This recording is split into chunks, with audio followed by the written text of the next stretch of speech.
બનાસકાંઠામાં આવેલા પૂરે વિનાશ વેર્યો। થરાદ વાવ જિલ્લાના સરહદીય વિસ્તારોમાં આવેલ પૂરના કારણે તારાજી સર્જાઈ છે। ઠેર ઠેર પાણી ભરાઈ ગયા છે। વાવના બાલુંત્રી ગામે પણ શાળાના મકાન, રોડ, રસ્તા અને દુકાન પાણીમાં ગરકાવ થઈ ગયા છે। તમને જાણીને નવાઈ લાગશે કે આ ગ્રામજનો છેલ્લા 20 દિવસથી પાણી વચ્ચે રહી રહ્યા છે। 20 દિવસથી પાણીનો નિકાલ થયો નથી, જેના કારણે જનજીવન પ્રભાવિત થયું છે। આ લગભગ 25 દિવસથી આ પાણી કોઈ આ શાળા છે અને અહીંયાથી મારે 100 મીટરના અંતરે જ મારું ઘર આવેલ છે। તે આ પાણી વિશાળ પાણી છે। આ તો આપણે નજીક થોડા બસ સ્ટેશન બાજુ આપણે જઈએ પાણી લગભગ 4 થી 5 ફૂટ જેટલું પાણી પડ્યું છે। ખેતરોમાં તો આખી અમારી ગામની શ્યામમાં લગભગ 1500 હેક્ટરમાં કોઈ ખેતર ખાલી નથી કે પાણી નથી। ક્યારે ક્યારે આ પાણી આવ્યું? પાણી બસ 7 તારીખે વરસાદ વરસ્યો ને 8 તારીખે આખા ગામમાં દળાબમ 15 ગામમાં જ્યાં જુઓ ત્યાં પાણી જ પાણી જોવા મળી રહ્યું છે। ખેતરો નદી બની ગયા છે તો અવર જવર કરતા લોકો પણ હાલાકી ભોગવી રહ્યા છે। બીજી તરફ ગામની શાળામાં પણ કમરસમા પાણી ભરાઈ ગયા છે। બાળકોએ શાળાએ જઈ શકતા નથી, જેથી શૈક્ષણિક કાર્ય પર અસર પડી રહી છે। અંદાજે 500 એકરથી વધુ જમીન હાલ પાણીમાં ગરકાવ છે। સ્મશાન ગૃહ, ઓરડાઓ, બસ સ્ટેન્ડ બધું જ પાણીમાં ગરકાવ થઈ ગયું છે। વાવ તાલુકાના બાલુંદ્રી ગામમાં જઈ રહ્યા છીએ। આ ગામની હાલત એટલી ખરાબ છે કે 20 થી વધુ દિવસ થવા છતાં પણ આ ગામમાં પાણી જ પાણી છે। ટ્રેક્ટર લઈને અત્યારે અમે ગામમાં પહોંચી રહ્યા છીએ। આ ગામની પરિસ્થિતિ એવી છે કે આ ગામમાં કોઈ સાધનો નથી જઈ શકતા અને ગામમાં અત્યારે પણ પાણીમાં ગરકાવ જોવા મળી રહ્યું છે। અને છેલ્લા 5 દિવસથી ગામના જે આગેવાનો છે તે પાણીના નિકાલ માટે વાવ મામલતદાર કચેરી ખાતે ધરણા પર બેઠા છે અને માંગ કરી રહ્યા છે કે જેટલા સુધી પાણીનો નિકાલ નહીં થાય તેટલા સુધી તેઓ ધરણા પર બેસશે। આ બાલુંદ્રી ગામની પ્રાથમિક શાળા છે કે જે અત્યારે પાણીમાં ગરકાવ જોવા મળી રહી છે। આ દ્રશ્યો આપને બતાવી રહ્યો છું સીધા આ બાલુંદ્રી ગામની પ્રાથમિક શાળા કે જ્યાં અહીંયા વિદ્યાર્થીઓ અભ્યાસ કરતા હતા તે ગામની શાળાની આ પરિસ્થિતિ જુઓ। શાળાની પરિસ્થિતિ શું છે? અત્યારે સુધી અભ્યાસ પણ બંધ છે, વિદ્યાર્થીઓનો અભ્યાસ બગડી રહ્યો છે। વિદ્યાર્થીઓ ફરી શાળાએ આવે અને ગામમાંથી પાણીનો નિકાલ થાય તે માટે ગામના જે આગેવાનો છે તે વાવ મામલતદાર કચેરી ખાતે અત્યારે ધરણા પર બેઠા છે। એક મોટર ચાલુ કરી છે પણ મોટરથી આટલું બધું પાણી નીકળે એમ નથી। સરકારને રજૂઆત કરી છે, રજૂઆત કોઈ સાંભળતું છે નહીં। 5 દિવસથી અમારા માજી સરપંચ બેઠા છે મામલતદાર કચેરીમાં પણ કોઈ હજુ સુધી કંઈ વ્યવસ્થા થઈ નથી। કામ ચાલુ છે, હજી કામ હજી ધીરે ધીરે ચાલુ છે, હજી એકદમ ઝડપથી સ્પીડથી કામ ચાલુ નથી અત્યારે। અનેક એવા ગામો છે કે જે ગામના રસ્તાઓ હજુ ચાલુ નથી થયા અને વહીવટીતંત્ર દાવો કરી રહ્યું છે કે તમામ ગામોમાંથી પાણીનો નિકાલ થયો છે, પરંતુ ગ્રાઉન્ડ ઝીરો પર હકીકત એ છે કે હજી પણ અનેક ગામો પાણીમાં ગરકાવ છે। કિશોર તુવર, ન્યૂઝ 18 ગુજરાતી, વાવ। ગ્રામજનોનું કહેવું છે કે તેઓ વારંવાર રજૂઆત કરી ચૂક્યા છે, પરંતુ પાણીનો નિકાલ નથી થઈ રહ્યો। જોકે તંત્ર દ્વારા પાઇપલાઇન દ્વારા પમ્પિંગ કરીને પાણીનો નિકાલ કરવામાં આવી રહ્યું છે, પરંતુ આ પાઇપલાઇનથી ક્યારે પાણી નિકાલ થશે તે કોઈને ખબર નથી। 20 થી વધુ દિવસ થયા છતાં પાણી નિકાલની વ્યવસ્થા ન થતાં ગ્રામજનો હાલ વાવ મામલતદાર કચેરી ધરણા ઉપર બેઠા છે અને માંગ કરી રહ્યા છે કે સત્વરે પાણીનો નિકાલ કરવામાં આવે। વાવ તાલુકાના બાલુંદ્રી ગામમાં જે વરસાદી પાણી ભરાયેલા છે તેને લઈને આંદોલન ચાલી રહ્યું છે। આપને દ્રશ્યો પણ બતાવીશ કે મોટી સંખ્યાની અંદર જે ગામ લોકો છે તે વાવ મામલતદાર કચેરી ખાતે ધરણા પર બેઠા છે અને ગામ લોકોની માંગ છે કે તેમના ગામમાં જે વરસાદી પાણી ભરાયેલું છે તેનો કાયમી નિકાલ કરવામાં આવે।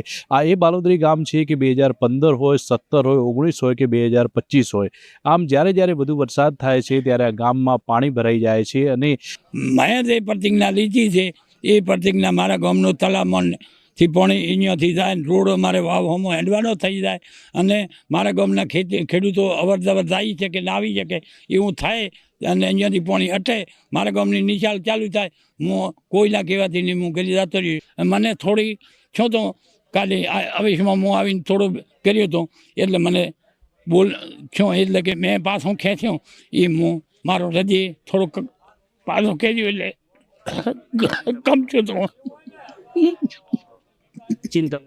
કાકા છે રૂપસીભાઈ, જેઓ ગામના આગેવાન છે, ગામ માટે પૂરતી રડી આંખોમાં આંસુ છે। આ રૂપસીભાઈના આંખોમાં આંસુ છે, ગામ માટે આંખોમાં આંસુ છે, કારણ કે ગામ માટે તેઓ અનશન પર બેઠા છે। 5મો દિવસ છે, કોમ ચાલુ છે એટલે હવે મને આશ્વાસન દીધું એ કોમ ચાલુ છે। પછી મામલતદારનો સાથ મને મળે છે। સવાર સાંજ બલતમ ડૉક્ટરો બધા તપાસ કરે છે। કાલે મને બાટલો ડૉક્ટર આવીને ચડાવી ગયા છે, એટલે મારે જે મને મળી હોય સુવિધા મને દેતા હોય એ મારે કેવું જોઈએ ને।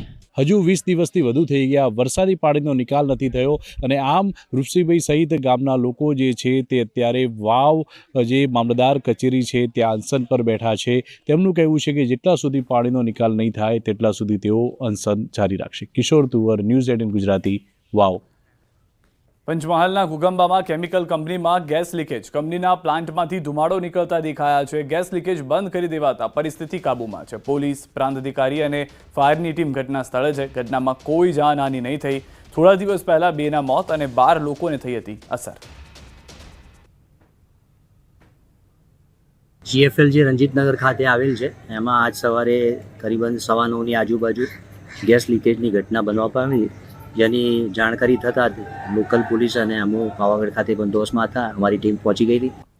અરવલ્લી જિલ્લામાં આઈટી વિભાગના દરોડા. મોટી સંખ્યામાં ગાડીઓનો કાફલા સાથે આયકર વિભાગની કાર્યવાહી. મોડાસા, મેઘરજ સહિતના વિસ્તારમાં આઈટી વિભાગનું સર્ચ ઓપરેશન. 45થી વધુ વેપારીઓ, ડોક્ટર્સ અને બિલ્ડરને ત્યાં આઈટીની રેડ. કોલેજ રોડ, બસપોર્ટ વિસ્તારમાં આઈટીની તપાસ. 400થી વધુ કર્મીઓની પોલીસ બંદોબસ્ત સાથે કાર્યવાહી. હાલમાં દ્રશ્યો જોઈ રહ્યા છો અરવલ્લીથી કે જ્યાં આગળ આઈટી વિભાગે રેડ પાડવાનું શરૂ કર્યું છે. મોટાભાગના બિલ્ડર્સ અને ડોક્ટર્સ હોવાની જાણકારી મળી રહી છે.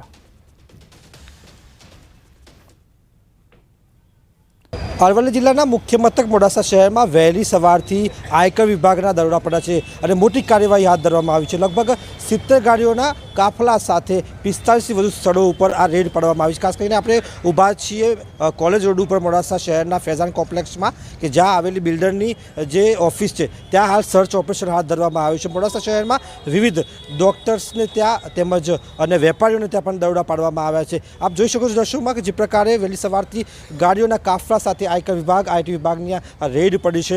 તેમાં નાણાકીય વ્યવહારો તપાસવામાં આવી રહ્યા છે. જે પ્રકારે તેમના દ્વારા જે દસ્તાવેજો એકઠા કરવામાં આવી રહ્યા છે તેમાં ક્યાંક ને ક્યાંક નાણાકીય ગેરરીતિની બાબતમાં તપાસ કરવામાં આવી રહી છે. કરોડો રૂપિયાના જે વ્યવહારો થયા છે તેની તપાસ કરવામાં આવી રહી છે. એટલે અરવલ્લી જિલ્લામાં મેઘરજ, મોડાસા સહિતના વિસ્તારોમાં હાલ તો જે પ્રકારે સોપો પડી ગયો છે આ રેડના કારણે, ત્યારે જે તપાસ છે, જે સર્ચ છે તે તેજ કરવામાં આવી રહ્યું છે. હાર્દિક પટેલ, ન્યૂઝ 18 ગુજરાતી, અરવલ્લી. સુરતના માંડવીથી સમાચાર મળી રહ્યા છે. સુરતના માંડવીમાં ટ્રકમાં લાગી છે આગ. કરંજ ગામ નજીક ટ્રકની કેબિનમાં આગ લાગી હતી. આગ લાગતા અફરાતફરીનો માહોલ સર્જાયો હતો. શોર્ટ સર્કિટથી આગ લાગ્યાનું અનુમાન છે. ટ્રક બળીને ખાખ થઈ ગયો છે. સદનસીબે મોટી દુર્ઘટના જે છે તે ટળી ગઈ છે. દ્રશ્યોમાંથી સ્પષ્ટ જોવા મળી રહ્યું છે કે આસપાસથી જે લોકો પસાર થઈ રહ્યા હતા તેઓ પણ સુરક્ષિત જોવા મળ્યા છે. ઘટનાને લઈને જાનહાનિ ન થવાને કારણે સૌ કોઈ રાહતનો શ્વાસ લીધો છે. ટ્રકમાં આગ કઈ રીતે લાગી તે હજી સુધી જાણી શકાયું નથી. જૂનાગઢના કેશોદમાં યુવાનનું વીજ શોકથી મોત થયું છે. મંગલપુર ગામના યુવાનનું મોત થયું છે. અંડરબ્રિજમાં પાણી કાઢતી વખતે બની છે ઘટના. યુવક ઇલેક્ટ્રિકનું કામ કરતો હતો ત્યારે દુર્ઘટના સર્જાઈ. ખુલ્લા વીજ વાયરને કારણે વીજ શોક લાગ્યો. પીએમ માટે મૃતદેહને હોસ્પિટલ ખસેડવામાં આવ્યો. સરકારી હોસ્પિટલમાં ટોળા ઉમટી પડ્યા છે. એ અહીંયા 2-2.5 વર્ષથી કાયમે આવે છે અહીંયા બીજવીલમાં ને અહીંને શોટ લાગ્યો. 8 છોકરા એ પાઇપ ઉપાડતા હતા, એમાંથી 9 છોકરાને કંઈ થયું નથી ને આ છોકરાને ઓલા બધા ઘા થઈ ગયા ને આ છોકરાને શોટ થયો લાગ્યો એટલે સરકાર દવાખાને લઈ આવી. બધા ઇલેક્ટ્રિક કામ કરતા પાઇપ પકડતા અચાનક જોરનો ઝટકો લાગ્યો. એના ભેગા બીજા જે 2 દીકરા હતા એ બચી ગયા છે. એમાં એ લોકોને શોટ ફૂટી ગયો છે પણ આ દીકરો મૃત્યુ પામ્યો છે. કોન્ટ્રાક્ટરને, સરકારને, નગરપાલિકાને નમ્ર વિનંતી છે કે આ જે છોકરો ઓફ થયો છે, મૃત્યુ પામ્યો છે, એના માતા પિતાને યોગ્ય વળતર આપવામાં આવે. અમદાવાદના પંચવટી 5 રસ્તા પાસે અકસ્માત થયો છે. એમટીએસ બસ અને કાર વચ્ચે અકસ્માત સર્જાયો છે. પૂરપાટ ઝડપે આવી રહેલી એમટીએસ બસે કારને ટક્કર મારી.